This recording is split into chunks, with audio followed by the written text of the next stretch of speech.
Good morning, everyone. How are you all doing?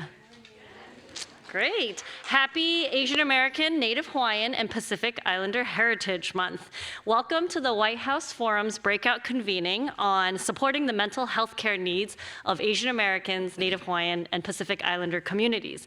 My name is Caroline Goon, and I am an advisor with the White House Initiative on Asian Americans, Native Hawaiians, and Pacific Islanders, which I will here and out refer to as the AA and NHPI communities.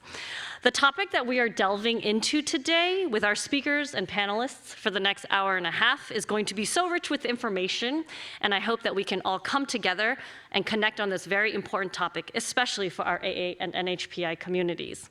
With that said, I'd like to introduce and create space for our armchair discussion. Our discussion will be moderated by Dr. Sejal Hathi, who is the White House Senior Policy Advisor for Public Health, and she is joined by Trina Dutta, who is a Senior Advisor in the Office of the Assistant Secretary in the Substance Abuse and Mental Health Services Administration in the U.S. Department of Health and Human Services. Rounding us out, last but definitely not least, is Kevin Kreider, who is an actor and CEO and founder of All's Production and Sans Alcohol Free by Taijin Beverage. Thank you so much, and Sejal, it is all yours. Thank you very much, Caroline, and good morning, everyone. Welcome. It's wonderful to see you all here, and especially to learn a little bit more about our speakers' stories and the incredible importance of mental health in all of our lives. I think this is a topic and an issue that has become, thankfully, more present and less stigmatized over the last few years of the COVID-19 pandemic. It is a priority for this president and for this administration. And it is especially important that we have these types of conversations to be able to share how all of us have navigated mental health challenges in our lives and how we can all support one another better. So I'm thrilled to be here with two incredible speakers who will share more about their own journeys, the resources that they have tapped, and what you can do to further destigmatize mental health in your own community. So with that, I will turn to you both, Trina and Kevin. Can you share, in whatever order you'd like, a little bit more about yourself, where you started on your own mental health journeys, and why mental health is important to you? Yeah, so I'm Kevin Kreider. I'm adopted, so my family's actually here with me. Thank you. Oh, that was for them, not for me. Got it. My journey started, I would say, around when I was 3 years old. I was coming from Korea and into Philadelphia, and my family obviously was very welcoming, but what I didn't realize was that the outside world would see me differently. So I think my mental health journey started then, not being able to identify with people that looked like me, had the same shared experiences. And so my journey, when I speak right now, won't be from a total Asian family experience or being around a whole Asian community, because that only really started to happen for me in the last 8 years of my life, when I found a community of Asian Americans to really be able to say that's like my family, that's my home, that's my community.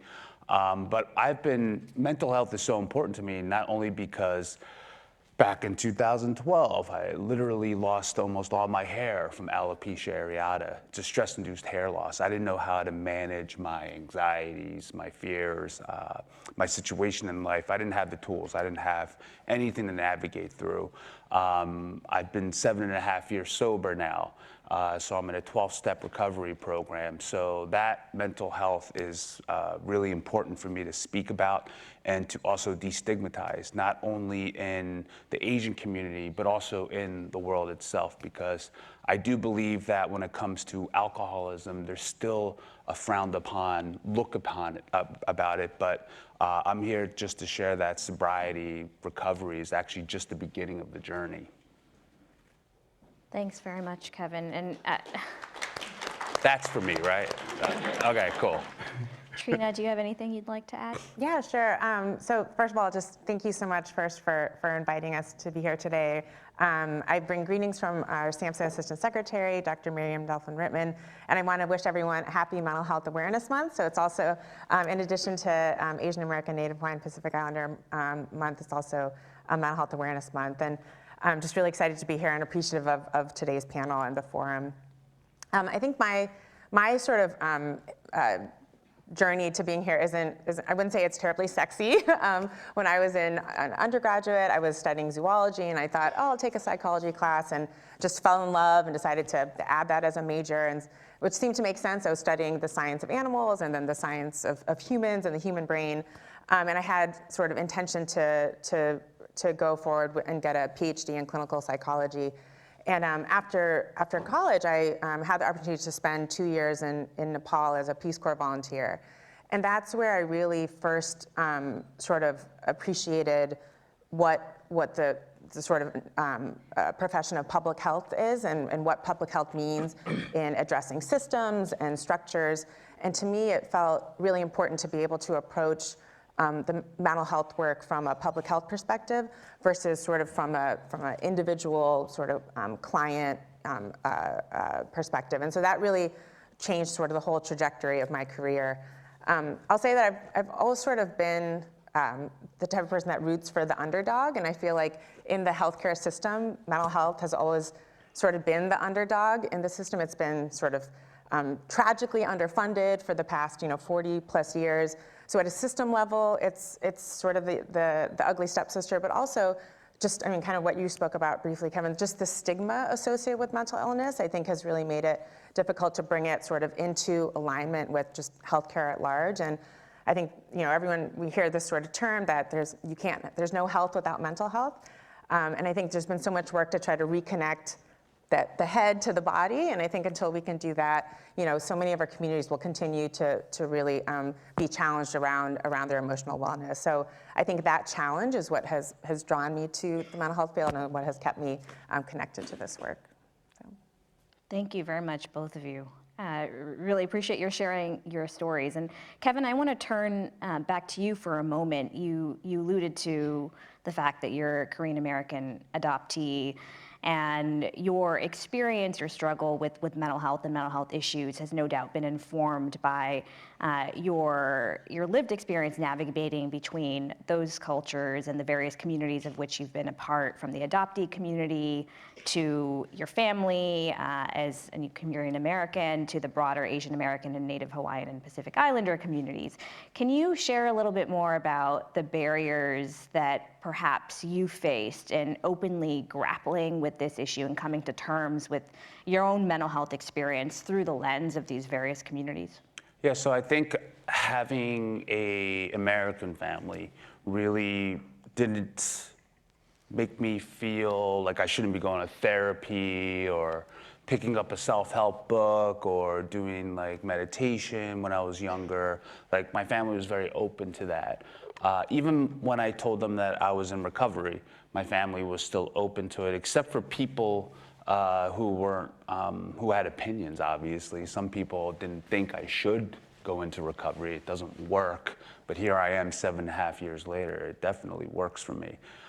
So I had to also face the barrier of trying to share and explain what recovery and mental health is to Asians, especially Asians and Southeast Asians who believe that mental health is just a mental thing. Like, of course, if you're better, you can start drinking like a fish now, right? And I'm like, no, that's not the point of sobriety.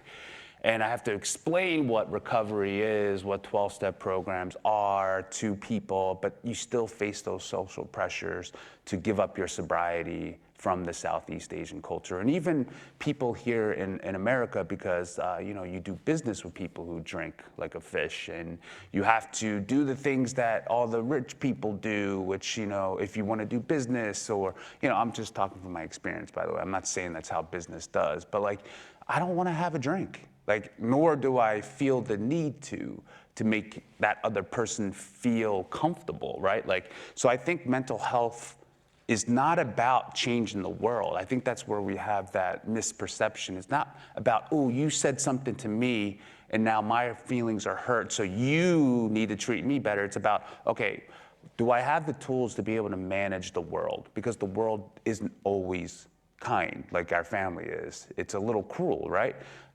Do I have the mental fortitude and the tools to actually face the social media bullies that are out there now?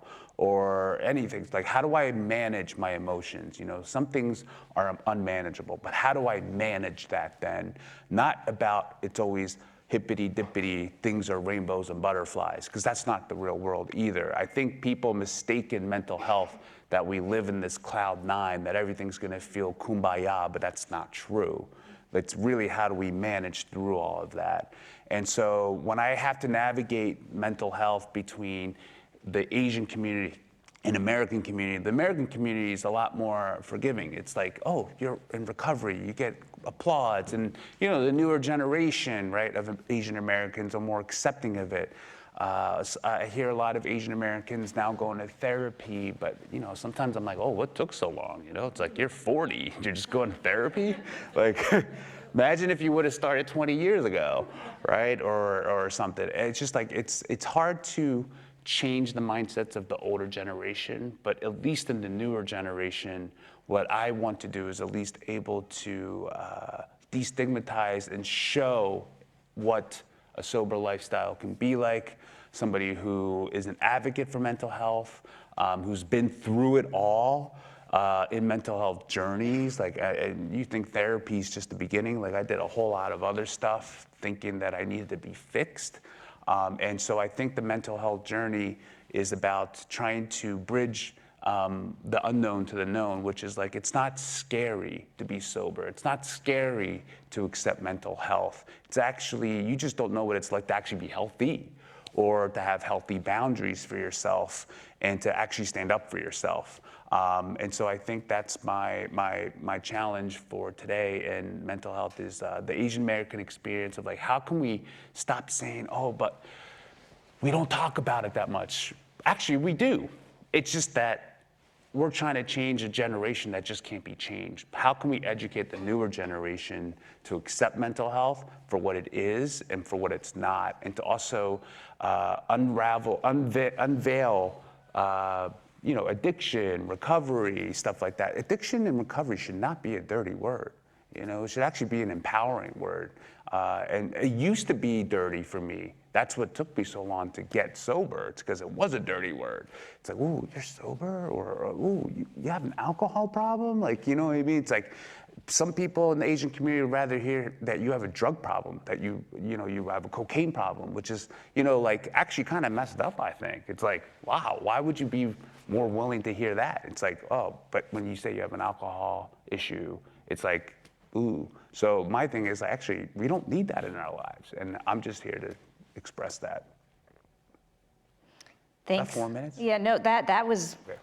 that was great. I think some of the issues that you spoke to probably resonate with a lot of us here in the audience. As you were talking about your own experience, your own struggles, it reminded me of my own kind of foray into mental health. When I was a young person, I was diagnosed with anorexia nervosa, and it took my family, it took me months to come to terms with that diagnosis, because here I was, a second generation Indian American child, straight A student, all the extracurriculars, the like perfect classic stereotypical Asian American young woman, and my parents could not fathom how their perfect child could have something like an eating disorder.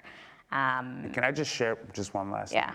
I find that people who judge people for mental health or having some type of addiction, it's usually something with them, something that they feel insecure about, some shame or some insecurity, or maybe you just never know. But like when you share that and you get kicked back, it's usually something with them. So it's not something that I did take it personally for a while, but for eventually, like now, I realize it's not on me. It's actually them.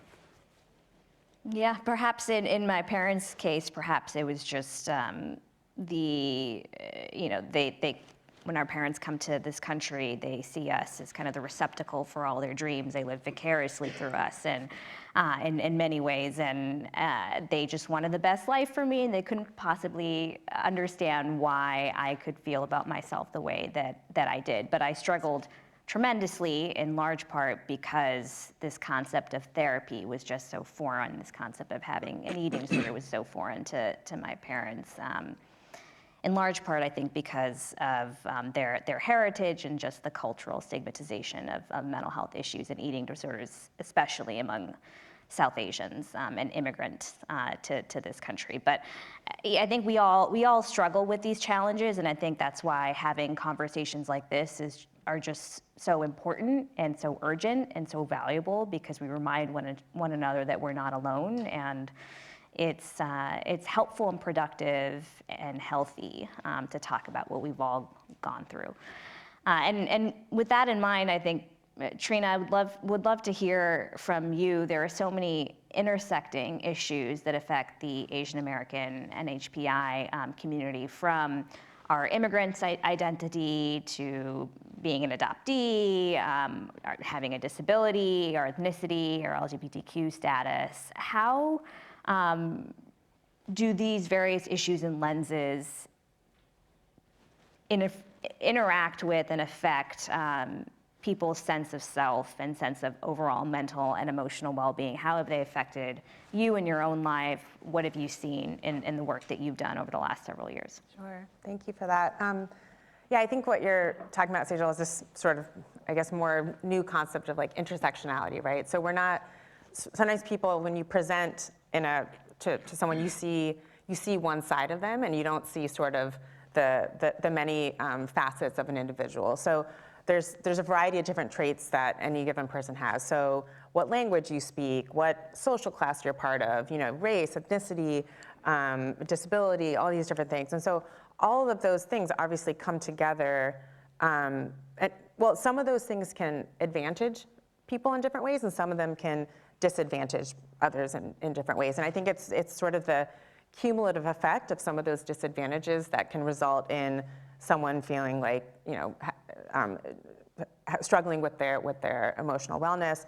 And I think the challenge is that a lot of times people, especially in sort of a behavioral health context, only see the person in the way that they most readily present. So if someone saw me, they might see me as a female first. They might see me as a South Asian female, maybe. But there's other things that, I'm a mother, I'm a professional person. There's all sorts of different things that people bring to this space. And I think the fact that we, as a system, have not really figured out how to embrace this concept of person-centered care. So we're really looking at the entire person as a package, and not just sort of this very myopic perspective. But one thing that's also interesting about sort of, if you look at these different traits, if you look at sort of a cultural group, there are traits of sort of, and obviously I think the Asian American, Native Hawaiian, Pacific Islander group is a very broad group, so I'm speaking kind of in generalizations, but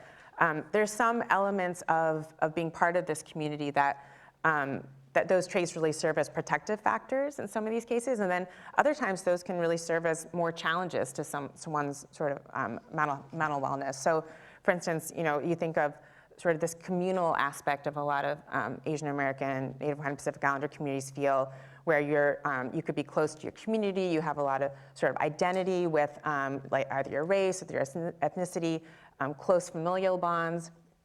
Those things can actually serve to really be protective against,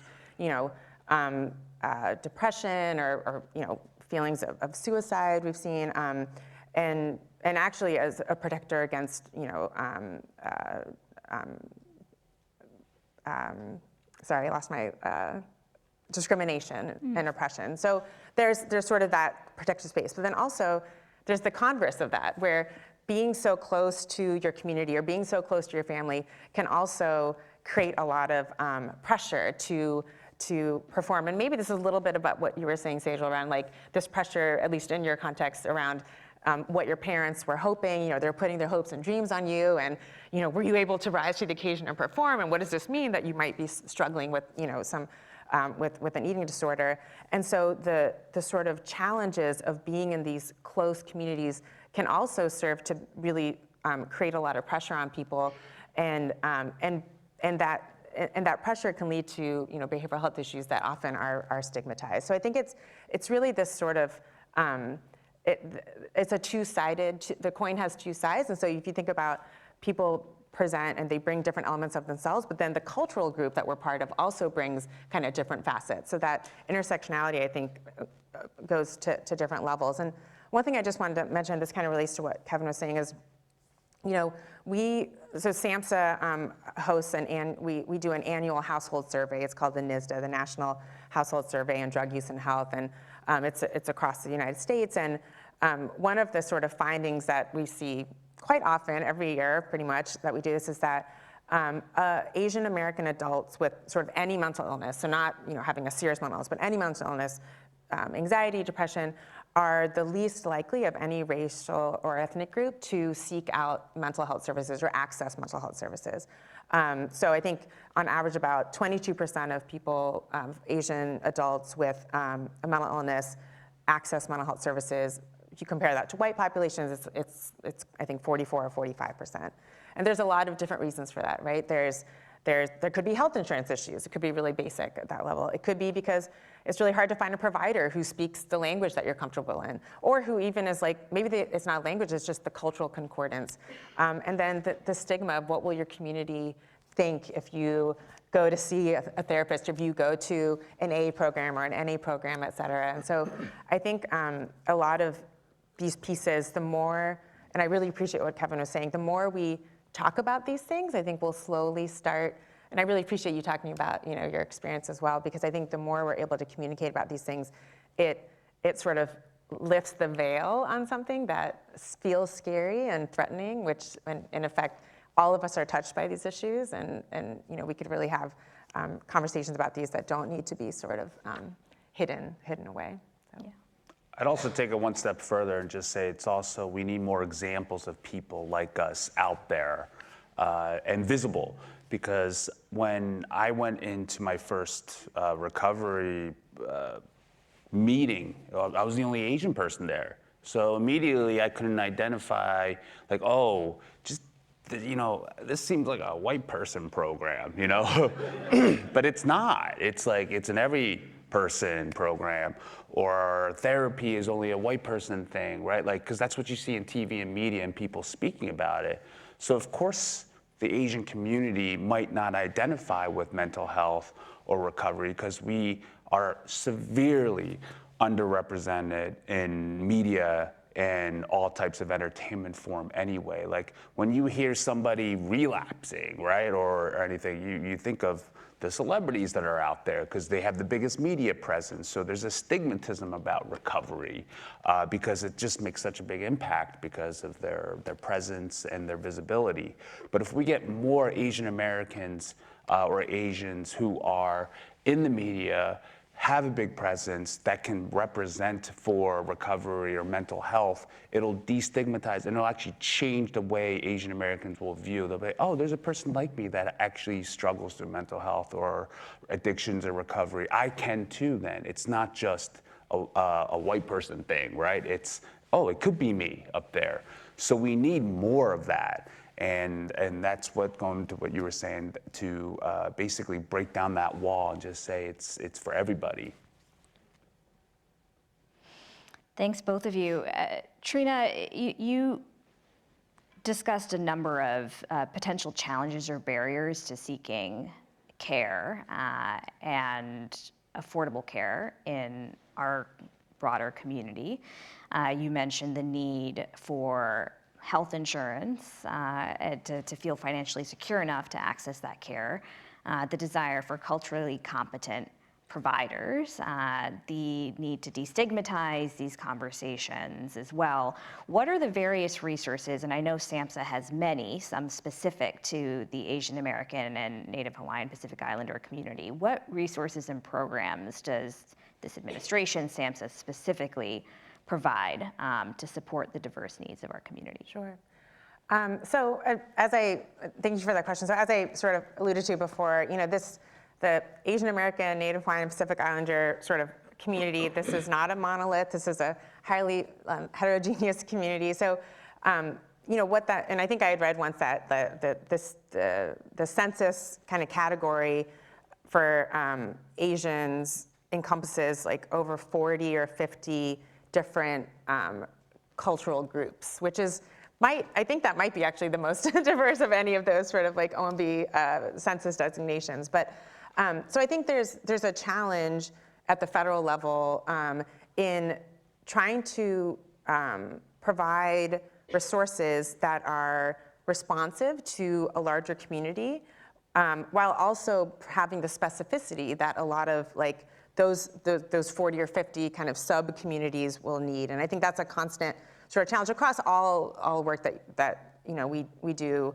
around addressing disparities. But I think for this population in particular, also given the huge number of languages, it is a challenge that we're constantly thinking about. So some of the things that we're doing to really try to address some of this is this year, we actually stood up a center of excellence focused on Asian American, Native Hawaiian, and Pacific Islander behavioral health. We're doing that in partnership with the Hawaii Department of Health.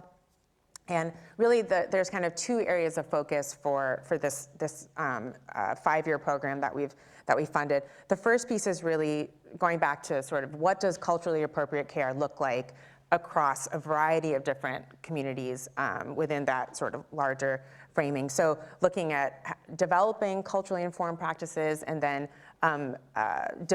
disseminating that information, recognizing that there are pockets of communities across the country that are trying to figure this out on their own. But if we can really work to connect them with the information, then there will be less time sort of recreating the wheel amongst those kind of different smaller communities.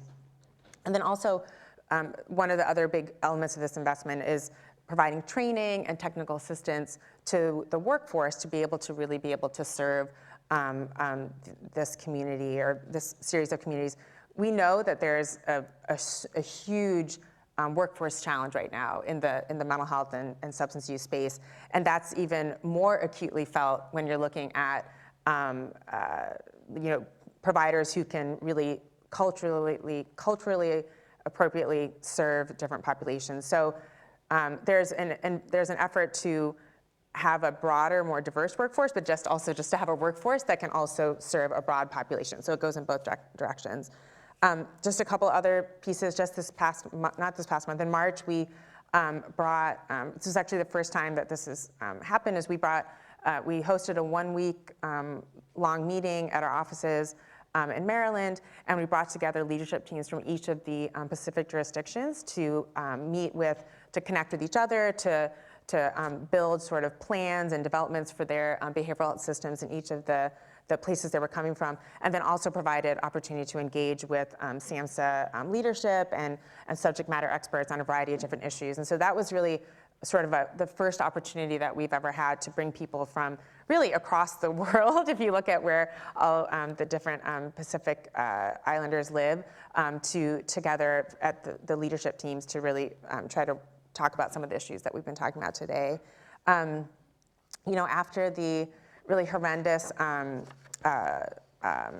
acts of violence in California over the past couple months, and we were able to work with WIAPI with the White House to pull together in-language resources for those two communities.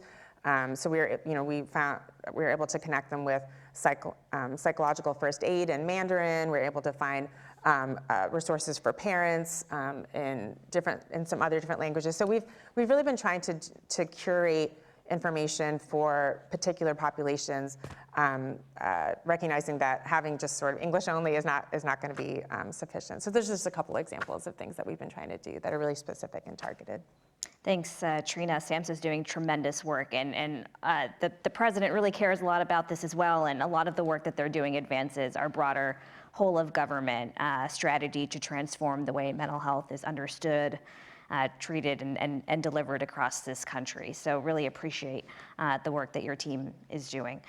We are approaching time, and so I want to close this discussion by asking each of you, and Kevin, we can start with you, to share one piece of advice for our audience here about how they can better safeguard their mental health and support the mental health of others that they perceive may be struggling. Sure. So I'm a firm believer in 12-step programs. And actually, I do believe that if everyone in the world actually practiced it, the world would be a better place. I might be misquoting the Dalai Lama, but I'm pretty sure he said this, but he said that 12 steps is actually one of the greatest gifts to mankind. And so I do believe, and by the way, who doesn't like free stuff, right? I mean, I love free stuff. And it's free. 12-step programs are all free, and they really tackle every single type of addiction or mental obsession that I believe that a lot of us have. You know, it's not just addictions in substance abuse. It could be addiction of the mind, right? Like people, places, and things that you might have problems with. You might know people with alcoholism. You might have a porn addiction. You might have a love addiction, or just an obsession, I would say. I'll take the word addiction out. An obsession. You might have food problems going on. 12-step programs help countless and millions of people. And so I do believe that having experience of the 12-step program and all types of mental wellness, that 12-step programs, it's all donation based. You don't have to pay for it. And I donate once in a while, but it's not required. But I'd also say that it's freely given, and there's a lot of resources out there that you don't need health insurance for, you don't need to make a lot of money for at all. And actually, the only reason why I ended up in the 12-step program is because I was broke. I had nothing. And sorry, but I gave a lot of money to all this self-help BS that's out there too, and all of these things that didn't really do anything for me. So, but also too, if you have somebody who is in addiction and recovery, I really recommend experiencing a 12-step program for yourself so you understand that person, that loved one that you might be encountered with, because then you'll understand yourself better and them better in the recovery process too. And you might actually get a lot of benefit from it. Also too, I would recommend talking about this more with other people who want to shame other people for being in something like that, because the more you speak up, the more they'll see that it's not okay. A lot of times people keep speaking up against this because they think, oh, well, you're with me, right? And then they keep doing the same thing. It's actually, you're like, no, I'm not with you on that. I have somebody who goes through this, so you can share your experience with that as well. Thank you.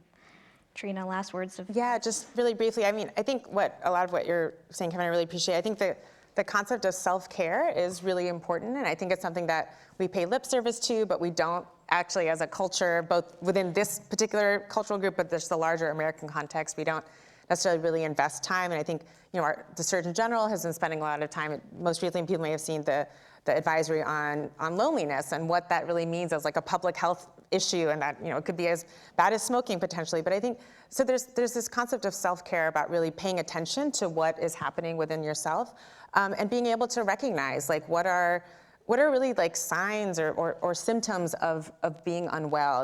Is it you're drinking a little bit more than you used to? Is it you're sleeping a little bit more? Is it that you're having thoughts about maybe hurting yourself, and recognizing those not just in yourself but in people who are in your community? And I think it's, when we're on the metro, I don't know how many of you are but all of you, I'm sure, have been on public transportation. You see the signs that say, if you see something, say something.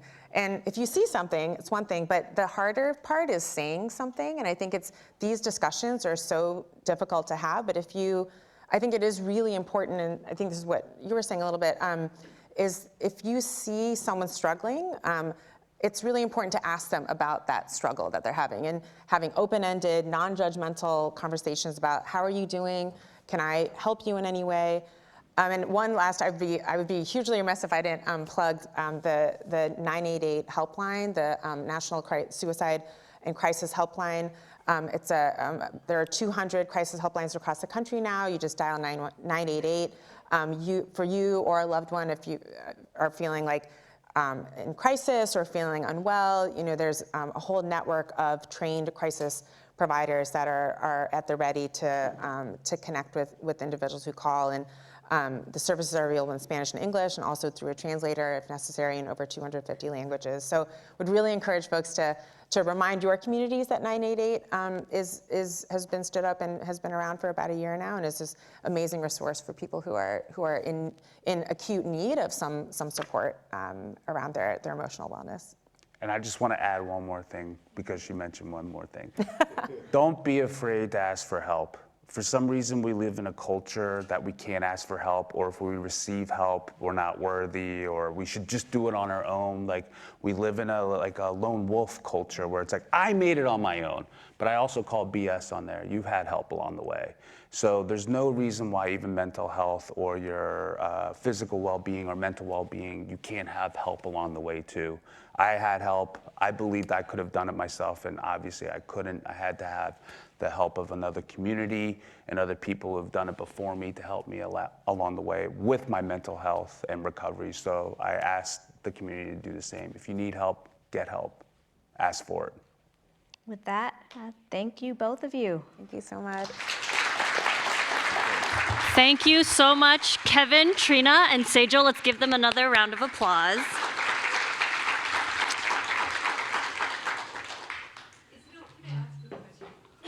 We're going to have some Q&A time at the end of the session. Thank you. Yep. So next up, we are going to play a brief meditation video, which is narrated by a voice that some of us might be familiar with, and that is of U.S. Surgeon General Vivek Murthy.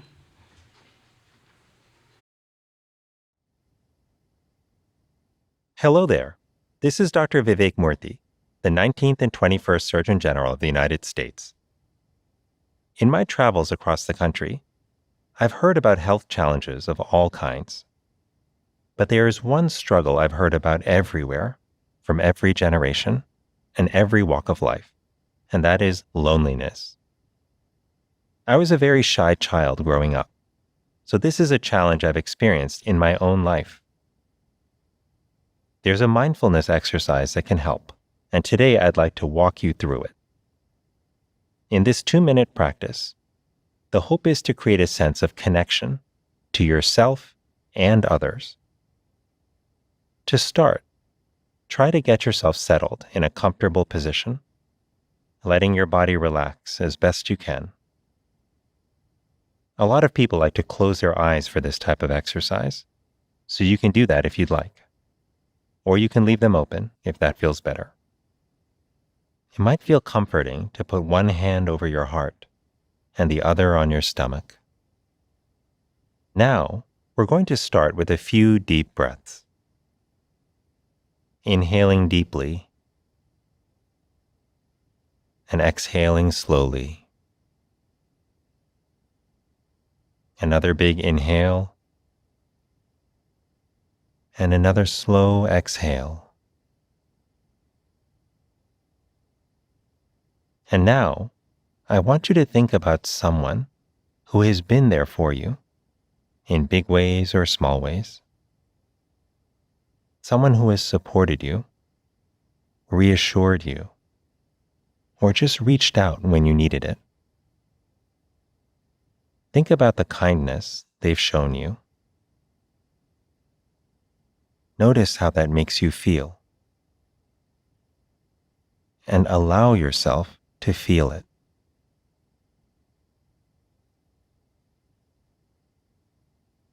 And now there's a second step. We've brought up a positive emotional response. And now we're going to project it outward. I want you to think of someone in your life who could use a little support. Imagine that you're taking the warm-hearted feeling you've cultivated and you're sending it out to them, like a handoff of care and kindness. And whenever you're ready, you can open your eyes. As we bring this to a close, I want to share a little challenge with you. In this exercise, we reflected on someone who reached out to you. So today, what if you reached out to someone with kindness and support? It doesn't need to be a huge effort. It could be a small gesture. Just to say, I'm here. I'm thinking about you, and you are not alone. I'm Dr. Vivek Murthy. Thanks for taking this moment with me.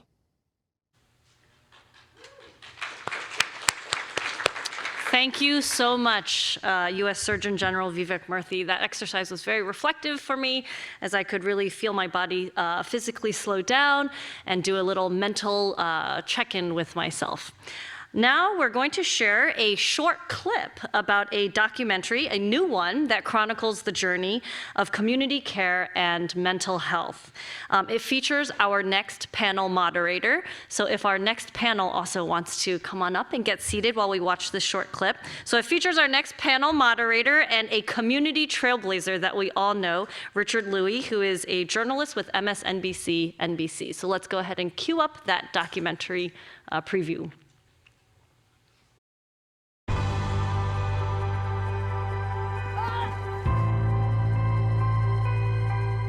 If you recognize me, blink once.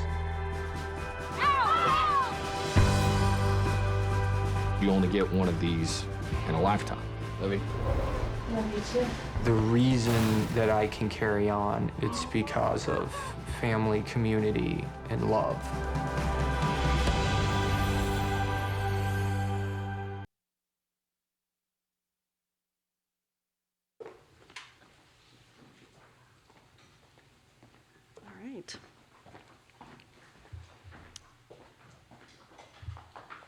Let's give a hand for our panelists as they're coming up. Show them some love.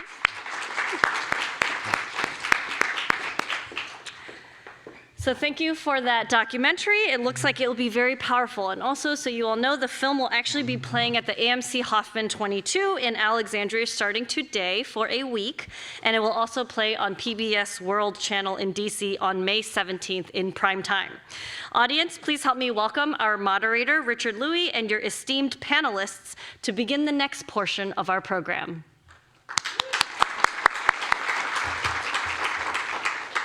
Caroline, thank you so much, and GW, good to be here, and Wiampi, and when we gather next year, we'll add another syllable, by the way, to that, just to stay consistent. What will it be? That won't be a question, so don't worry. Thank you, my panelists. This is an important topic, and what a great conversation that started us out just moments ago. I cannot thank you for all the openness that was shared that gave us a lot to chew on within itself. I'd like to start with each and every one of our panelists. I give you 30 seconds to tell me about yourself and why are you involved in this conversation about mental health besides me knocking over this table. And DJ, why don't you start with your first of all, who you are, what you do, and why this topic? My name is DJ Ida, third generation Japanese American, and mental health is just, I think, a topic that I've been involved with my entire life. Mm-hmm. And it was just something that over the course of time, that if we don't deal with it, only gets worse. But there's a real strength when we do begin to talk about it. And that's, I think, one of the things that we're talking about today is not being afraid to go there. I like the word you used, strength. Like mental health can be a strength. Yes. David. Hey everyone, thank you for having me here today. My name is David, and I am the CEO of Calm, first generation Korean American. For those of you who don't know Calm, I often like to explain to people, is a company that's with you every step of the way in your mental health journey. And we've initially focused on sleep and meditation. And by focusing on that, we've had hundreds of millions of people who have downloaded the product, used the product, and I'm just really happy to be here today talking about this important topic. And what's great is the name of your company is not very stressful. No, not at all. Not In fact, it's very comforting for some reason. I don't know why. Sahej, tell me about yourself. I'm Sahej. I'm the founder of Brown Girl Therapy, which is the first and largest community organization for adult children of immigrants living in the West. So I'm also a mental health professional, a former journalist who is still currently a writer working on a book, have an advice column with the Washington Post. And so a lot of my work focuses on narrative storytelling to combat the stigma and to raise awareness for mental health.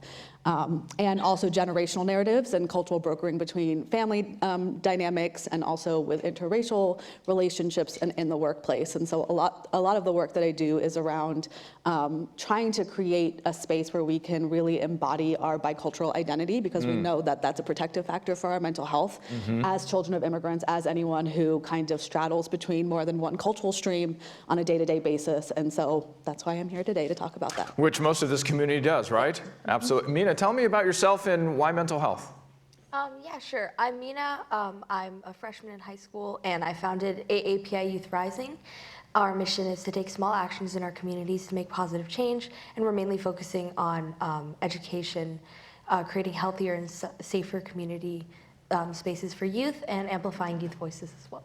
But I think mental health is really important, especially for the younger generation, because we're going to be making the changes and driving like the future as well. So it's also really important for us to just get more acquainted with our own mental health so that we can be healthier and happier people moving forward. I'm glad you brought that up, Mina, because I was doing a session on mental health with the Yoga Alliance, and the last speaker dropped the mic in the conversation. She was 13, the youngest person in the conversation, and she said, we have these mental health days at school, and the issue is, why is it always negative? Why isn't it always, and we'll get to you in a second, DJ, why isn't it about the strength that we have? So when we talk about physical health, for instance, generally a positive thing, right? So how would you describe mental health to help those who don't understand how large of a scope that might include? How would you describe it to folks? Yeah, I mean, mental health obviously doesn't have to be a negative thing at all. It can be a positive way of just embracing your own identity. And keep down there. But I mean, my teacher the other day, he mentioned I'm in the Bay Area, so we don't have any snow days, but he mentioned having like a sunny day or something. The time to just, embrace nature and go out and have a happier time or whatever. But yeah. Who's in support of sunny days? Yeah. Okay, we'll take those. I'll also take semi-sunny days. And medium sunny days too, they'll give it to me. DJ, I know you were talking about strength a second ago, so reflect on what does mental health equal if you're trying to describe it to somebody? We always focus on the problems, which is really, really important, and we need to respect that. So my background is in clinical psychology, and we're trained to always ask, what is the problem? Yeah. We were never trained to say, where did you find your strength? Yeah, exactly. So work with the Asian American, Native Hawaiian, Pacific Islander communities, they've been through a lot. And so we never focus on what is it they bring to the table. And when we do that, it's like, oh, wait a minute, I do have some strengths. But the other thing, and with the rise in Asian hate, which has been there forever, it's not just what's happened the last few years, but it's like when we claim who we are. And at NHPIs, and I didn't introduce my organization at the very beginning, it's the National Asian American Pacific Islander Mental Health Association. We work with CBOs around the country. But it's like when we claim who we are, and it's oftentimes really difficult for lots of different reasons. But when we do that, that is also, it's like, that's part of our mental health. And we talk about this too is mental health. And it's a real protective factor, but there are many aspects to it. And the more we know about mental health, and when we look at some of the problems, it gives us the strength to be able to say, I can survive. Things may be really, really difficult, but I got through it. And that can really build a person's capacity to just be able to move on. Thrive, not just survive, Absolutely. right? Absolutely. Thrive, just not survive. So Hedge, talk about mental health in 30 seconds. How do you describe it to somebody? You're in that elevator, and there's a lot of us wondering how to get our arms around the very topic. Yeah, I mean, the mind-body connection is huge, right? And I really love what everyone is saying, because when I think about the child of immigrant experience, or someone who is straddling more than one cultural, right? People who come to me often say, oh, well, there's so much intergenerational trauma, there's so much of this, there's so much loss, there's so much grief, and all of that is so valid, but it's thinking about the other side too. If we're really gonna share our stories, we need to share all our stories. So what about the intergenerational resilience, the intergenerational strength, what was gained and discovered in these new experiences our family had? And so really thinking about combating these narratives we've been taught, especially as Asian Americans, that we're not enough, right? So how do we straddle between authenticity while also recognizing that we're not a monolith and we all have very diverse lived experiences, histories, ancestries, and all of that. And that's all part of the equation, right? As we go through that questioning of who we are, or that very definition, as Kevin was talking about earlier, that's part of the entire stew that makes our mental health strong, allows us to thrive. How would you describe mental health, David, in 30 seconds? I often say it's such a journey. Yeah. You know, I think people, there's always kind of different sides to it, and I agree with everything that's been talked about here and previously, is the fact that, you know, different people have different kind of intonations of mental health. And the reality is that it's going to be with you for a lifetime. And it's something that you have to work on and continue to work on. So much of it is like when you need help, we talk about the intervention side of mental health. But the reality is too, there's a whole prevention side as well. And those two have to go together. And the other part of that is there's such a linkage between mental and physical health. You know, people when they have mental health ailments, they tend to develop physical health ailments. And the way of physical health ailments, they tend to develop mental health ailments. So when we talk about mental health, there is a deep, deep connection between mind and body. And so often we think about it as whole health. Whole health. And sorry for my simplification of it, but I want to get your reaction, because when I'm trying to describe it in super layperson's terms is, you know, I put on the COVID 10 pounds, you know, but you also put it on your brain. My brain's a little flabby too, right? And I'm not sure if it's an obese brain, but it's a little flabby, right? You just looked at my stomach. No, I didn't. Okay. All right, I know. I did not. There's a button on this coat for a reason. No, but that's trying to make it accessible, right? Because just like I go through my entire life living through a physical health journey is a mental health journey. And the language and the vernacular that's around mental health needs a rethink, maybe. How would you change that dictionary? This is actually one of the mantras in NHPI. It's like redefining mental health. And as we're redefining mental health, it's to take exactly what the panel is talking about. It's a whole health, and then even going beyond that, a public health approach. Because we look at the issues, immigration is a mental health issue. Lack of access to care is a mental health issue. We're looking at, and I always love when people, it's like this new discovery. Oh, there's a relationship between the body and the mind. And it's like, I love what you're talking about, because that's our cultures. We've always had a holistic approach. And that's why for I think many of our communities it's very difficult to talk about, because we separate that out. It's like, you got a stomachache, you go see the doctor. If you aren't feeling well, you go see your therapist. It's like maybe the two are a little bit related. So we always use this redefining mental health to take a whole health, public health approach. And the second part of that is we just had a summit in San Francisco, and it's to raise the voices of people with lived experiences. And one of the populations are youth. And so as we're going on, I'll share a little bit more about that. But it's just like how we change the dialogue. Yeah. The only good thing about COVID is that it brought to the forefront mental health. And Yes. it's like, if it can happen to so-and-so, it can happen. Begin to normalize the conversation. It allowed us, and we don't want normalization necessarily. I think what we want is acceptance and inclusion, right? We use the word normalization a lot because make that normal. No, don't make it normal. Make it inclusive. Make it part of what we are, right? I'm not that. Oh, no. It's all about words, right? No, it is absolutely. Right? What other words would you use, like other than my flabby word? What else? What word would you use to try to change the vernacular around it, so we can change the culture as was talked about in the previous discussion? Can I jump in? Yeah, go. So just going off of what everyone is saying, right, we have to be mindful that research suggests that Asian Americans and other, ethnicities and races, Latinx, Black folks, South Asians, Arabs, they all tend to somaticize their symptoms, right? So they are more likely to seek help from a medical professional. They're more likely to say, I have headaches, I have stomach aches, and not realize that it might be a mental or emotional health issue too.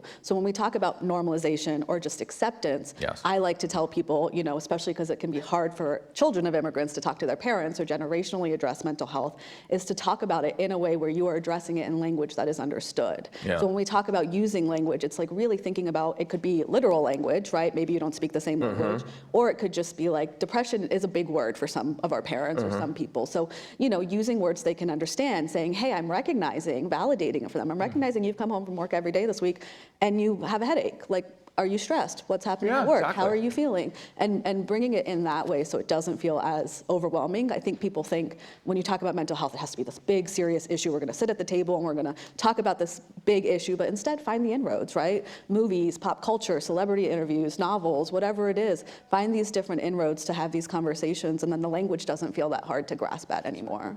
One of those is that I've seen out there is mental health equals health. That's Right? Just that simple. Mina, what do you think about that?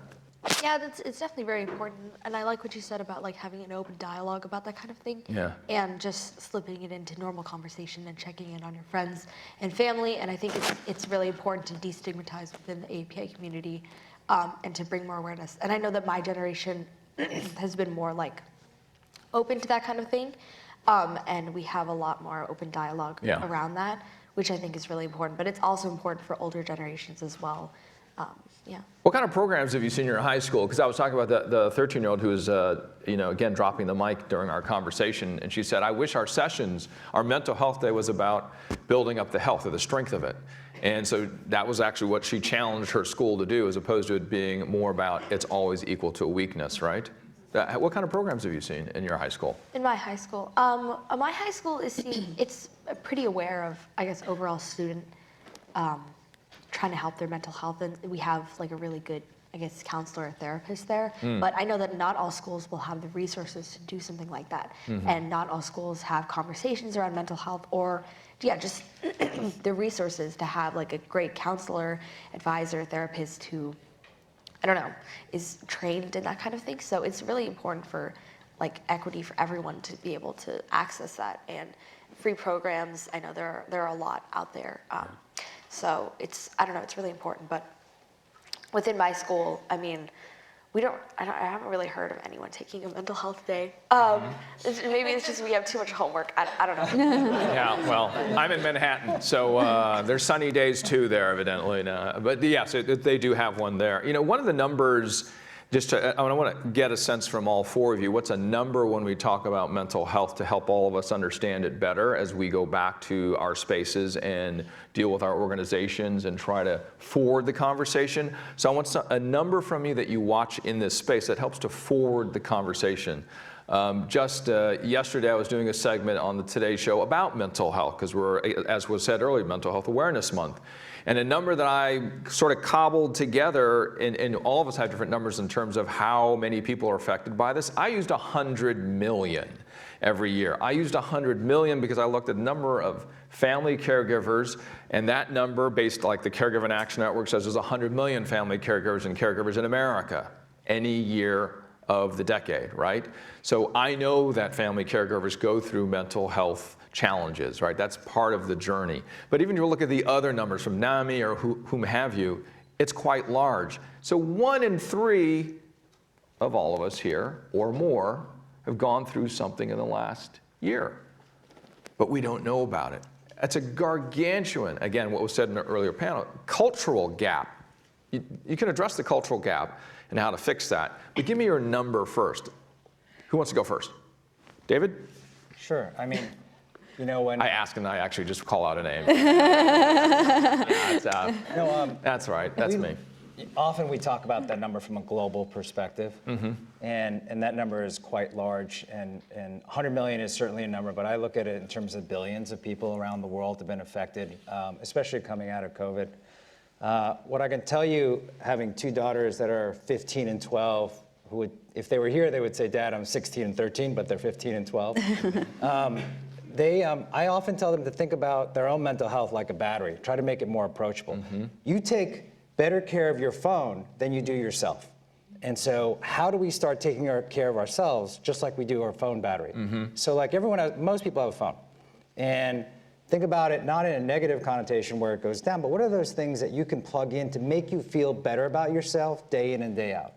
And so I think the number is quite large. It's in the billions. Okay. I think we have to find those small bites that we can identify with that make us feel better about yourself. Okay.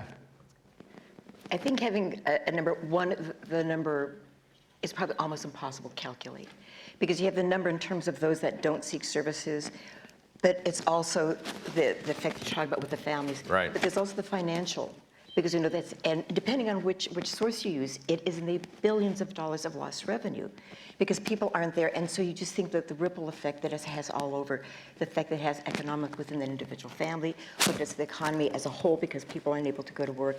I mean, there's so many complex elements to what we're looking at there. And we don't show up to work. We're absenteeism, presenteeism. Right. Yeah. And so I think if we were to look at just sort of the calculation, I don't even know if we'll ever get to a figure. It is. You don't watch any numbers? No? Yeah.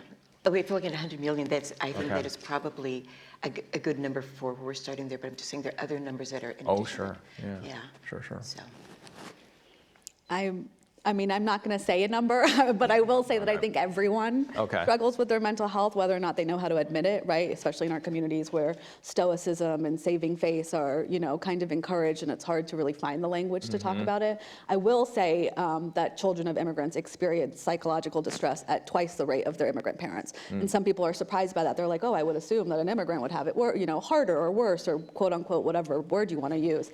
And the reality is that it's this biculturalism of having these narratives of, in one hand, you're being told, you know, oh, fight for yourself, take care of yourself, sometimes at the expense of other people. It's you, individualism. And on the other hand, you're being told, you know, think about other people, sometimes at the expense of yourself. And so neither of those two extremes are helpful. What happens when you're battling these cultural narratives every day? So the work I do happens to be going into workplaces and creating more inclusive spaces for people managers. I do trainings for clinicians. And the thing is when everyone's talking about numbers, the thing that really comes to mind for me is also, as a clinician, how hard it is to become a therapist. Like when I say numbers, I mean the amount of money it takes to become a clinician, the amount of hours you need to get, you know, licensed. I'm not yet independently licensed because I graduated last year, so I'm still in that middle period. So where's the representation there? And then we think about the communities that don't have access to getting those degrees, and then the people who want people who look like them to help them, and it's this ugly cycle. Yeah. In language, socioeconomic level, yes, all these things come into play, especially when you're talking about bicultural or immigrant. So it's cyclical, and it becomes really lonely and hard. So this is why we need to invest more in that. It's clearly what you're saying. Mina, do you have a number? I have a really, I guess, big number, but I definitely think it's 100% of people do end up struggling with some sort of mental health issue, especially within the past few years. But there was, I'm sure everyone has seen the recent CDC study on the state of teen mental health in America. And it was something like 1 in 4, 1 in 5, I'm not totally sure, of teenage girls have had suicidal ideations. So that's a really big number. I know friends who struggled with that. I know people who have had like nicotine addictions in 7th grade. So it's all interconnected. Addiction, physical health, mental health, all sort of interweaved within one another. And I mean, it's a really big, really, I don't know, heavy number, but we all also know it's probably even more than that who are afraid to admit it or haven't taken the survey or whatever. So I don't know, it's really important to focus on, and you're totally right about the different communities have different needs that needs to be addressed within mental health, and having culturally appropriate resources for that kind of thing, and like helplines and availability for, I don't know, healthcare resources and health insurance resources. It's all very important and very, I guess, sort of comes together in a way. But yeah, that's a really saddening number to hear. Yes, it is a very big number. Carolyn, thank you for showing that clip, by the way. And the reason why we asked is because in the 7 years that we were working on that project, one of the learnings I took out of it was the misunderstanding of what mental health meant. It wasn't, first of all, mental health does not equal mental illness. And second of all, it's not 1 or 0. It's all this stuff in the middle. And that's what it took me 7 years to figure that first part out. And the second, after the 7 years, because it was also part of my family as we were going through the journey, was I okay? Sure. But did it take me 7 years to figure that out? So talk about any one of those ideas, the 1 or the 0, or does it take me 7 years to figure that out? But so long as you get there, that's the most important. Who wants to go first? I just wanted to comment about the way that we use the language. And one of the problems, first of all, the mental health is a broader approach. And that's when I was saying sort of normalize. It was just that basically can impact any of our lives. But one of the problems around mental illness is the perception. I'm going to share with you very, very briefly a case because it gets to the point working, and the psychiatrist felt that this father was really an uncaring father because he would not make his son take the medications. The reason the father didn't do that is if he took the medications, that means I'd accept the diagnosis of schizophrenia. And for him, that was a death sentence. When we talked to him, because the father had left their country to come to the United States, everything was on that one child, a boy. And so when we get more information about what we do, how we get support, how we get the proper services, that's something that I think is really, really critical for people to say, yes, this is something that does occur to me, but it is not a life sentence. But that's why, and we won't have time to go in this panel, the things that you were saying, I mean, all the panels are talking about the kinds of services, the kinds of trauma that we're experiencing. It's absolutely critical that we don't get people with just the PhDs and the MDs. There's an entire wealth of our workforce, which is the community, and being able to invest in them. We can talk about saving lives, dollars, in a time. We can do much better services. So I think that's another thing that we really need to sort of focus in on, is how we change the mental health field so that it doesn't become the sort of the domain of those with the degrees. And I have nothing against people with the degrees, but talk therapy isn't the only way that we heal. So I mean, they're just this. I really appreciate this conversation because there's so many issues Yes. we need to be talking about. And you're talking about the solution side of it, which we will get to next. But this cultural perspective of 1 or 0, right? That's clearly coming from media. You know, I do see that the way when we use the word mental health, it's that person with, you know, we're talking about mental health. So that 1 or 0 dynamic, please reflect on it for me, and why don't you reflect on it for me, Sahaj? I mean, I think it comes from this black and white mindset that is so internalized for so many of us, right? It's like our parents came here, and it's like, this is success, and that's it. There's nothing else. It's got to look like this. This is all or nothing. This right? is what it's got to be. And Yeah. I think we all internalize those mindsets, and we say, okay, it's black or white. It's you know, yes or no, right or wrong, good or bad, and there's nothing in between. So a lot of the work I have to do with you know, this community, children of immigrants, anyone who's bicultural, is really getting comfortable in that gray area, saying it's okay that your parents might have had it worse, your ancestors struggled, but that doesn't mean your struggles are not less important, right? It's like, but it's uncomfortable. We feel guilt. We can't tolerate uncomfortable feelings because we've never been taught how to. And so I really think it's a black and white mindset that's the thing that we're targeting and combating against, that there is this middle area that we are just uncomfortable sitting in, but that's where the confronting the stigma, the conversations, the vulnerability, the authenticity, that's where that's all going to live. And therefore, it's actually right there. We just can't see it. We're just scared of it too. Because we don't want to see the gray. Yeah. I feel like nothing is, I don't know, either 0 or 100. It's just impossible to have in any, I don't know, sense of nature at all. So it's really important to focus on this sort of middle ground, and someone in the last panel mentioned, I guess, whole care for a whole person. I feel like that's really important for different identities, and no one just falls into one group or one specific category, and that it's never like that. And I know that there's a lot of intersectionality within who you are as a person, so it's really important to focus on the different faces. Well, that's a really good point, though. I mean, because you're not allowed to be more than one intersection, are you? Right? Why can't you walk through the room with all 50 of your intersections, and why can't I try to see that? That's a part of the 0-100 thing, isn't it? Just trying to make it, I think, much more approachable. You know, I think my grandmother, actually, we're going to go back in June. She's turning 100.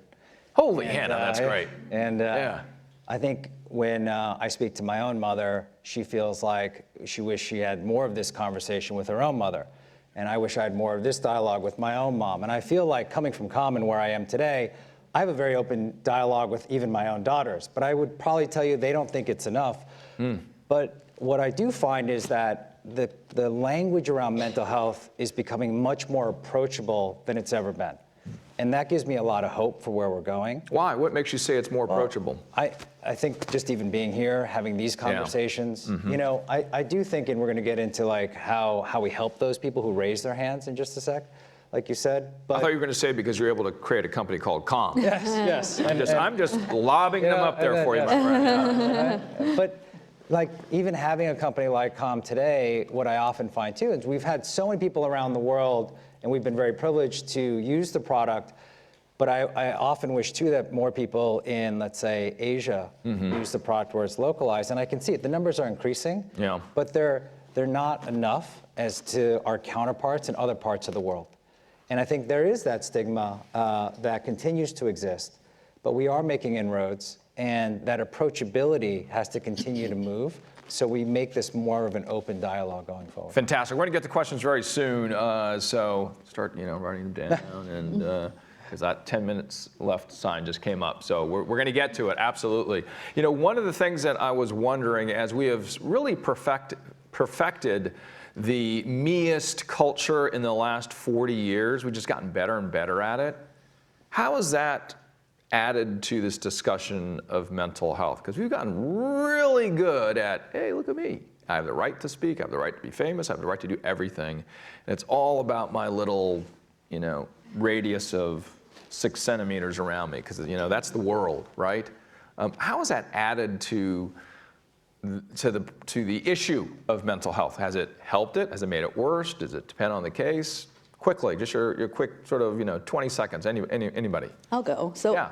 I think it helps in the way that we are all talking about it, or maybe more people are talking about it, but I do think it can hurt because it can become this competition. Yeah. And it can be like, oh, let me think about myself. So for instance, I live in a, brownstone in Brooklyn where my landlord lives below me, and she is an 86-year-old woman who lives by herself. She has fallen down the stairs. She has needed help with food. And my husband and I will always help her, sometimes putting our own needs, right, second. Yeah. We have plans for the day. We have things we want to do. Yes. She wants us to watch a movie. And it is such a good reminder for me that we are a community. If we're not helping, who is? What's the point of being in community, of being a part of life in general, if we can't choose to be in connection with the people around us on a day-to-day basis and really choose that connection, not just physically, but emotionally, mentally, vulnerably. So you're kind of saying the more notions of selflessness we can take on, it might be good for our own mental health. Exactly. Yeah, and I'm learning so much from her because intergenerational friendships. I'd never had one like this, and it's been amazing. It is. I totally agree. Hi. Anybody else? It's just that it's almost a trigger for me. When it's good that we have an awareness of self, but when it becomes that we are the center of the universe, it's very dangerous. Yeah. And I very much agree with what you were talking about. And we do know that part of healing is when we're connected to others, because we didn't get here alone, we're not going to leave alone, and we're not going to heal alone. And so that's why I was sort of being quiet, because I have the total focus on the self. But just like the flip side is when we're always thinking of others and we don't have, it's like self-care is not selfish. So I think either extreme, it's finding that balance. Can it be? Can it be? Can self-care be selfish? It really can be, but I think healthy self-care. Yeah. Maybe that's the way you need to put it, appropriate healthy, Yeah, and the other side of that is unmitigated selflessness, where you're giving too much, where it really isn't good for yourself. I mean, it's not like, again, not a 0, 1, 100 when we're trying to get to this finish line at all. I want to finish before we get into questions and Q&A, and that is this idea of, are we going to Q&A now, Carolyn, or do you want us to? Still 5 minutes. Okay, so 5 minutes. Yes, she's the executive producer, so you must listen to her. The cultural gap in this entire space as we sit here supporting the mental health needs of AA and NHPI communities. How do we get to being able to support this idea, right? Obviously, we've identified the cultural gap that exists out there. What would be, the genie in the bottle came here, gives you one wish. What is that one wish that would help to support the mental health needs of AA and NHPI communities? One wish. And I'll close my eyes this time, and I'll go with DJ. I think if I had one wish, this is a hard one because I've got so many wishes on this, but when you ask the genie's only giving you one, but you gotta go quick, otherwise genie's go back in the bottle. I think that we have more conversations, and I do go back to the word normalize because of my own little brain. It's that we don't see mental health outside of who we are. And conversations like this say it is a part of our everyday lives. And I think when we do that, and that includes who we are as people of color, as women, gay, straight, I think when we begin to just get an honest look of who we are and that part of our life, I like that. mental health, and then celebrating who we are, this too is mental health. My mental health is not your mental health, and that's okay. Just like I'm me, you're you, and we like each other for who we are. Yeah. Okay, Jeannie, a wish, go. I have a lot of other wishes as well, but one really, really important thing just for us to understand one another as communities and as minorities especially is like history and education and providing diverse, comprehensive education, and especially Asian American history, African American history, Latinx history. It's all so important in understanding America as a whole, the history of how we got here, what bad decisions were made, what good decisions were made, what not to repeat, what to repeat. I don't know, it's important to learn the patterns of things that have happened in the past to understand our own communities. And especially within the Asian American community, it's so expansive and large and diverse that we need to talk about the many like little sections between, and just really having diverse education is just so important in making us feel like we belong here, and combating the perpetual foreigner myth, combating the model minority. It's incredibly important for, I don't know, just bettering our society as a whole. And I know there have been some recent like attacks on diverse education, talking about minorities, the LGBTQ community, but it's just, I think it's important to take away from the political side and just focus more on, we need everyone's history represented in all of our American classrooms, and we need youth to know about it and youth to think about others as well, and think about other communities and how they can learn and how they can better themselves to think about, I guess, just overall history that they might not have learned. And I'm going to plug in something from All right, our here it comes, organization. bing, bing, bing. All right. Yeah, we developed a short Asian American history lesson that we've been volunteering to teach across the United States. And we recently just made a video of it. And we can find it where? On YouTube. So All right. it went up I heard about yesterday that night. thing. Yeah, it went up yesterday night. So please go check it out. But it's just really, really important. How do we for search us. it? Huh? What do we search for?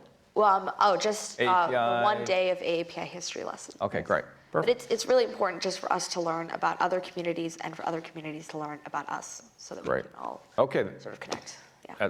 The genie was listening to that entire wish. David, what's your wish?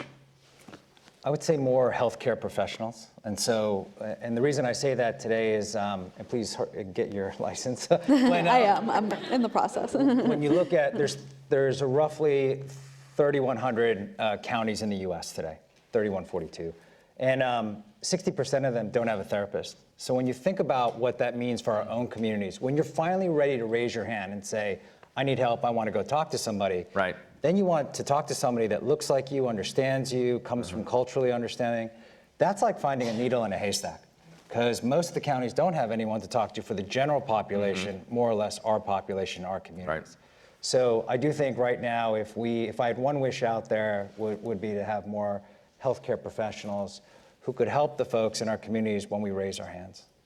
Last wish, over to you, my friend, Sahaj. I mean, these are all so good. I'd like, in an ideal world, I feel like anyone who's in a position of power or authority would have some mandated, culturally sensitive training that is not easy to pass, and like, it would be mandated, right? I do a lot of work in workplaces and in nonprofits and higher ed institutions, and it just never ceases to amaze me how much lack of cultural sensitive knowledge there is for people who are making decisions, who are in charge of people, who are, the ones who just hold the power. And it makes me so sad and emboldened to keep doing this work. But that would be my wish, that there is some kind of mandated training. I mean, I'm talking like ideal world. I know that probably will never happen, but realistically, I hope people are more curious, questioning themselves, asking more questions, wanting to learn.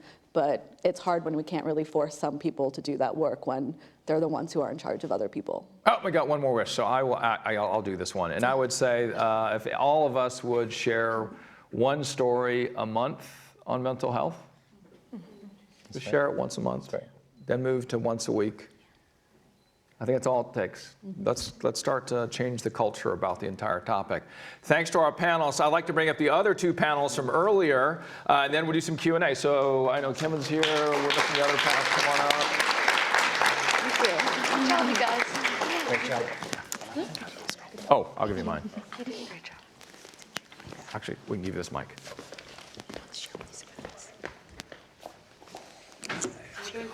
Questions and answers. Hello. Hi, everyone. My name is Crystal Canari. I'm with the National Asian American Pacific Islander Mental Health Association. So in exactly a week, May 10th, it is the third annual National Asian American Native Hawaiian Pacific Islander Mental Health Day. And so Congress is introducing this resolution, and a lot of organizations that are partnering with us are asking, how do I celebrate?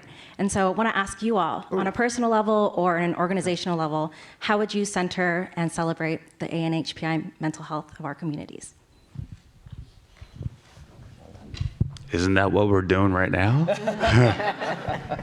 Yeah, I think, going back to like my area of expertise with anyone who is bicultural, I think they tend to waver between intense shame for their cultural identity and intense pride. So really focusing on that pride aspect. Where is the pride, rooting in our family stories, our resilience, our strength, right? I really think that's where the celebration is learning and celebrating what it is that we feel pride about, where we come from, who we come from, and what our people have lived through. So I think that ultimately is the celebration and kind of active resistance living in the West. Yeah, I'd like to say this too. It's like kind of going from instead of segment by segment, right? I notice in the Asian community, especially in Los Angeles, sometimes like we'll just segment into like, oh, only Koreans are hanging out and celebrating something that's Korean, but there's power in numbers. But for some reason, we're getting power in the media, in these spaces, but we want to be like, well, where's my culture, right? But it's like, we should be celebrating all cultures, Korean, Filipino, whatever, and just come together and do it. If it would be much easier to celebrate if we could do that, which is what the beginning of this is, right? Because I see many different cultures here, Korean adopted, Chinese, American, whatever. Everybody's here, and we just need more of that. Oh, I want his microphone. DJ wants 2 microphones. I'm short but greedy. Don't ask my secretary. Actually, I would just like to sort of fill in very, very briefly. We're very proud. We actually took the lead in getting May 10th designated as National NHPI Mental Health Day. Amazing. And the reason why we did this, it wasn't just to say that we're going to recognize mental health on May 10th and forget about it on the 11th. And Crystal's really worked really hard. We have 26 states that are either getting it made as a statewide proclamation or in the process of. So my wish would be that you go out and you talk to communities, because the reason why we have this is not just raise awareness, but it's actually changed the way that we do things. It's to be able to fight and argue to say we need more resources, and not just resources in general, but it's to be able to support the youth. It's being able to look at our immigrant population. It's being able to use technology. It's being able to look at the very diverse populations that we have. This is the reason why we put this forward, and Congressman Chu and other members of Congress have been very, very supportive of this issue. They have promised that every year they will resend. This is the very first time that a resolution of this type has been presented to members of Congress. So that would be my wish, is that you go back, and if you go to our website, www.npmi.org, and you look up Crystal Canary, she will walk you through how you get your states to get their proclamations. But anyway, thanks for raising that, Crystal. That's great. Any other quick one-liners on that one? No, no, no? I think that's a call to action. That's a call to action. Okay, go, go, go. So I have a question for Mina and for DJ. Mina, you had talked about the model minority myth, and I wonder how much attempting to meet the demands of the model minority myth makes us, puts pressure on us, and then also takes away from us seeking mental health, because that's not part of that myth. And for DJ, I ask, 4% of mental health providers are people of color. How do we make becoming a clinical psychologist as valid for model minorities as doctor, lawyer, engineer? Mindy, you go first. I think that it definitely does put, and Asian Americans have a very specific type of struggle within mental health because of the stereotypes that we face on a daily basis when we go to school, when we just go online and go scroll and look at the comments about, and they talk about, I don't know, like, oh, I thought you're supposed to be Asian or something like that. And all these comments just sort of build up and build a lot of pressure on us to be the best and to be the doctor and lawyer and live up to the quote unquote positive stereotypes that we face every single day. But it's really important to move away from, I guess, that sort of mindset that we need to be so perfect and we need to be like the model, because that is also a mindset and model put in place to pit us against African American communities and to make minorities compete for already extremely limited resources. And it's a very like oppressive kind of stereotype. Although it may seem like a nice thing, it's actually disadvantaging all of us and just making everything worse. So don't fall into that. And I think it's important to be aware of that stereotype too, and to think about it and to like just know that it's out there. And then if you feel that way, it might also be because of that I guess, sort of myth that you've been taught your entire life. So I don't know, it's just really important to be aware of and for youth to think about it and for to have open discussions about these things in classrooms and yeah. And quickly, DJ? I have a very, very quick one, and it's related both to what Mia was saying. While we do need more people to get into the mental health field, there's some early issues because of the way that we're trained also is using a very Western model in terms of how we identify and look at things. We have a Friends to Make a Difference campaign that's developing leadership among Asian American, Native and Pacific Islander youth because that's a prevention, and it's the power of peers to peers being able to talk to each other. That we're not telling them to be the therapists, but they can do incredibly therapeutic interventions, plus talking about suicide, et cetera. So anyway, expand. And I want to get all the panelists' view on this to your question, which is based on where you're at, is the trend growing or decreasing in terms of folks being interested into getting into the field or talking about it as something that is plausible to start speaking out about, given your platform? And I don't want you to say anything. I just want you to go like this or like this or like this. Okay, did you already get the picture? I didn't get it. There's a photo moment. Hold that for 5 seconds. All right, come on, there you go. All right, see, I'm thinking about all of you, right? That's what you want, Carol. Okay, question here, and then we have a question over here too. Okay, so we got 2 questions, 3 questions, and then the panel goes. Okay, we'll get to you. So 3 questions, 1, 2, 3, and then we'll do the other 3. Go ahead.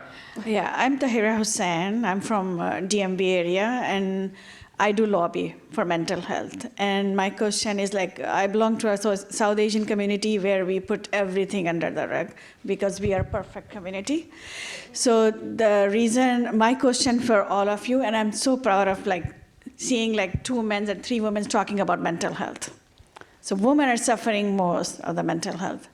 So I work for human trafficking and domestic violence victims, and they are most of the time in denial. They are going through some mental health, and they are sex trafficking victims and everything.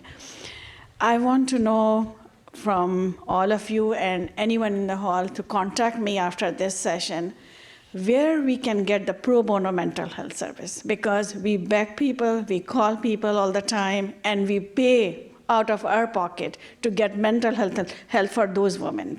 So it's so... For survivors you're talking about. Yes, survivor I'm talking about. They are in denial. We have to tell them, you have an issue, we need to talk. So we need that kind of service in DMV area. And you know, today I have 3 bills. I worked my 24 hours for 8 years. I'm getting those bills signed in Annapolis right now with NAMI. So I'm proud of all of you. You're working for something. It's health, not mental health. That's Thank you. Yes. Question was over here. Who had the mic? Go for it. Stand up and say your name and what your question is. Hi, I'm Priya Koliwad. I first wanted to say I love Brown Girl Therapy. I've been following it since high school. I'm 23 now, but it was very validating and empowering when I was kind of going through it.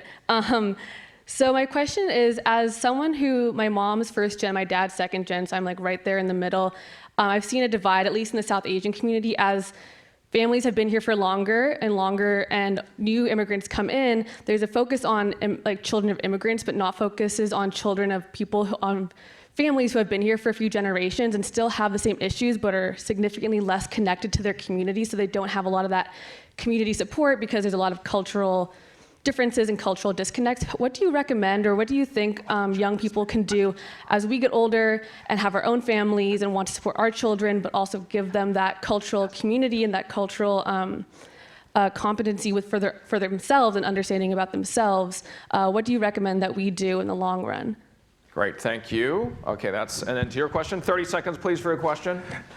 My name is Avinder Chawla. I don't have a question, just as a comment. I really feel proud to be attending this because as a first, I have been here like 30 years, and myself, I was under denial. And we have kids like me and my wife's family. We have almost 11 kids who are in medical school. They have completed doctors, and all of them, 7 of them in their medical second year, they formed like an Asian American thing that mental health is a really a thing. So I really feel proud seeing all the young generation here doing all this. Really, it makes me proud because I myself as a parent was in denial. As you know, we say that we are a perfect community. Yeah. Thank you. Thank you all for what you do. Thank you. And I think subheadline 11 kids, right? So quick reaction from our panelists to all three of the statements/questions. Take anyone you want. So I'll answer the question from the back. It can be hard when we don't have access to community care, but there are, now, thankfully, I know therapy is not the only source for healing. So there's community aspects of healing that can happen at home in our own families over food, going to hot springs, having tea, going for walks, whatever it looks like for you, Tai Chi, there's so many things that I feel like are important. It's also understanding where religion plays into that. I know for a lot of cultural communities, religion can be intertwined with that. So figuring out what that looks like and maybe there's community there, that could be helpful. With the caveat that there is a such thing as negative religious coping where we kind of replace the need for professional care with religion, and that can sometimes cause harm.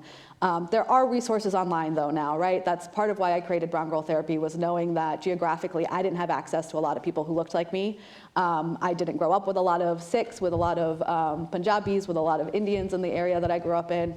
And I wanted, over the last 5 years to really find other South Asian women. And by doing that work, I have now expanded to over 100 countries because there is, even though we're not a monolith, there's such an overlap in our experiences. So maybe it's not your cultural community, but it's other people that are geographically close to you or share in those immigrant narratives that you might be able to connect with, and then finding those resources online that are linguistically relevant or, there's so many. I know I have a lot on my website that I try to share, databases and whatnot, but there are opportunities online for having these conversations and connecting. And that's where our opportunities come in as a whole here as a group in having this conversation. I think companies have an obligation to push this narrative forward. I feel technology companies can help. And I also think the communities are such a big part of it.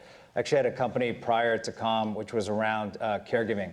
And we found this huge amount of caregivers, about 42 million of them, actually have a lot of mental health issues. And they are in the older generations that are taking care of their families. And they have workforce issues then, because that actually bleeds into the workforce. And so that's where all this interconnection comes in. And part of it is us as a group here continuing to push that dialogue going forward. Any reaction to the gentleman?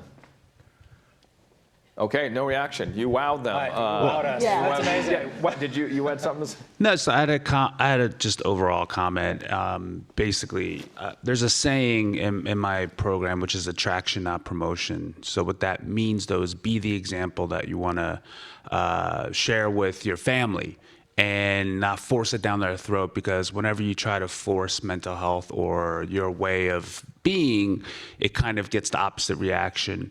I know I needed help a long time ago. I remember my dad taking a photo of me when I was hammered one time, and he's just like, whoa, like, you probably should stop. But like, I didn't know how to.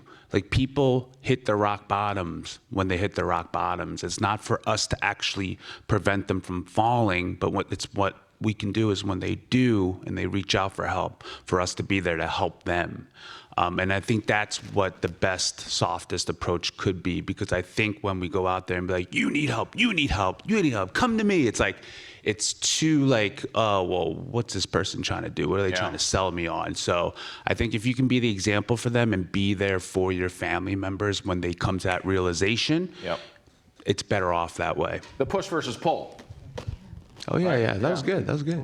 Yeah. That's right. This way, and to trafficking, I would say go in language is the first place. And then you can move from there, because obviously in the trafficking and human trafficking space, that is a totally different topic and difficult to cross over. But from my reporting and work in trafficking, go in language. That's the first, I think. They'll find something else for you. Not that you didn't. Okay, we have no minutes, but if you have a 15-second quick question, and I will cut you off, and then we're coming up here, but quickly here, I'm sorry, I just want to get everybody in. 15 seconds, then back here, 15 seconds, and anybody, one more over here, 15 seconds.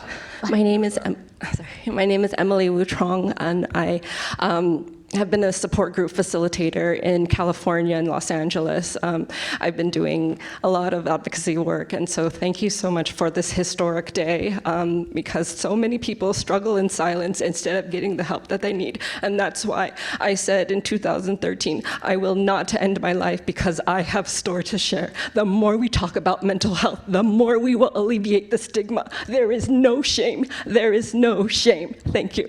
Thank you.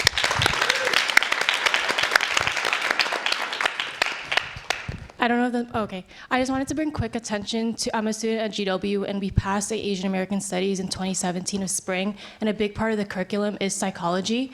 And also attached to that, the Asian American Student Association just hosted an event about South Asian mental health, specifically from a senior thesis that was specifically focused on second generation.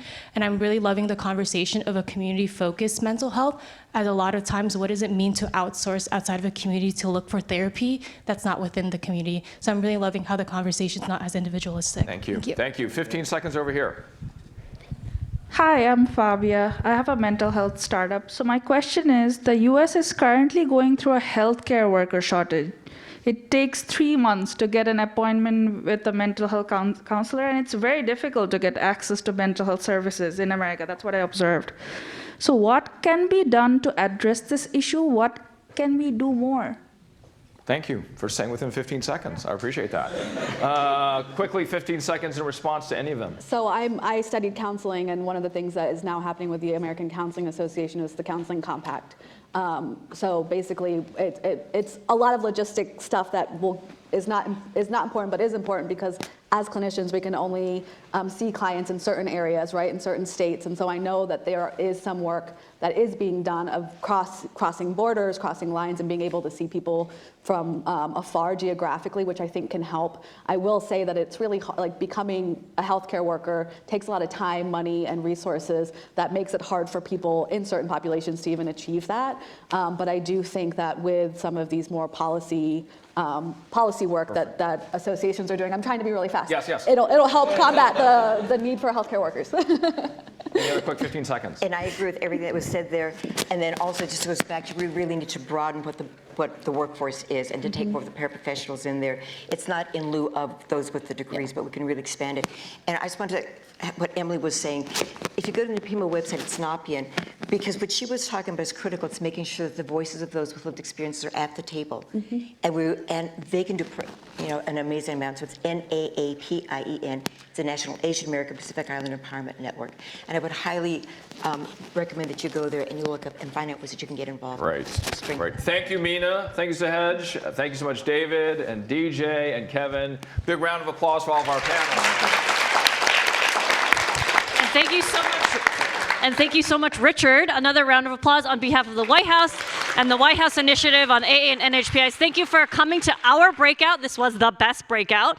Also, we have been talking about mental health, but we also want to fill our bellies. And so we would like to invite all the attendees. You can go over to the Student Center, which is across the street. Lunch has started at 11 o'clock. It's from 11 to 12:30. And please stick around for the afternoon plenary, which begins at 1 o'clock. Doors open for the afternoon plenary at 12:30. So you can grab your seat. We have a jam-packed afternoon. It is so wonderful to have you all. Thank you again.